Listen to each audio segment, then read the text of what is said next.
कल दिनांक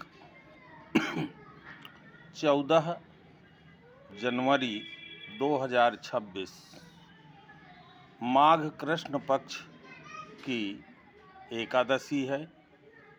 इस एकादशी का नाम सट तिला एकादशी है। इसको खट तिला के नाम से भी जाना जाता है। भगवान कृष्ण बोले कि हे युधिष्ठिर, माघ मास कृष्ण पक्ष की एकादशी का नाम खट तिला है। इसमें तिल से स्नान करना चाहिए। दूसरा, तिल से उपटन लगाना चाहिए तथा तिल से हवन करना चाहिए। तिलांजलि तिल सहित ठाकुर जी के चरणों में जो है तिल को अर्पित करना चाहिए। और छठवां है, पांचवां है, तिल का भोजन करना चाहिए तथा तिल का दान करना चाहिए। इसलिए इस एकादशी को खट तिला नाम कहा गया है। अब इसका महात्म सुनिए।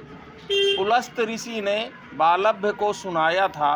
नारद ऋषि को मैंने आगे सुनाया, क्योंकि इसमें मेरी पूजा की जाती है। इस कारण नारद मेरे पास आए और मैंने आंखों देखी बात सुनाई। क्या सुनाई? सुनिए। एक ब्राह्मणी थी, वो चंद्रायणी राज्य व्रत किया करती थी।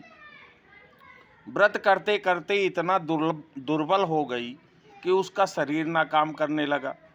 व्रतों के प्रभाव से समस्त पाप तो उसके ब्राह्मणी के नष्ट हो गए, परंतु मरने वाली थी। स्वर्ग अवश्य जाएगी, ये भी निश्चित था। परंतु खाली हाथ जाकर इससे कुछ दान मांग लेता हूँ, भगवान कृष्ण ने कहा। तब कृष्ण ने जो है वैकुंठ लोक त्याग करके जो है मृत्युलोक आए और वामन सदृश छोटा रूप बनाकर ब्राह्मणी के द्वार में भिक्षा मांगी। जब भिक्षा मांगी तो उसके पास तो कुछ नहीं था, तो उसने क्या किया? मृत्यु पिंड दे दिया। कुछ दिन बाद वो ब्राह्मणी शरीर को त्याग करके जो है स्वर्गलोक चली गई, क्योंकि उसने सुंदर व्रत किए थे। और स्वर्ग गई, वहाँ केवल मृत्यु पिंड ही देखा। अन्य वस्तुओं से जो है उसका कमरा जो है शून्य रहा। इससे जो है उसने जो है क्या किया कि अपने बिगड़े हुए भवन को देख ना सकी। शीघ्र मेरी शरण में आकर पुकार करने लगी कि आप अच्छे फलदाता हैं।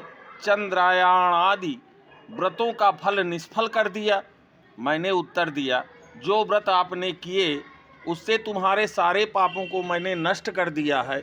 इसके बाद भी आप कह रही हैं कि आपने क्या प्रतिफल दिया। अब रह गई बात, सुनो। तब ब्राह्मणी बोली कि यह दरिद्र अब कैसे कटेगा। तब भगवान ने कहा कि सुनो, देवांगना तुमको देखने आएंगी, तुम द्वार बंद कर लेना। प्रथम खट तिला एकादशी का महात्म सुन लेना। वह ब्राह्मणी अपने भवन में गई और द्वार बंद करके जो है अंदर चली गई।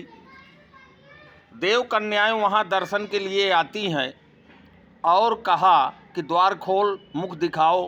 ब्राह्मणी बोली, पहले मुझे खट तिला एकादशी के महात्म को सुनाओ।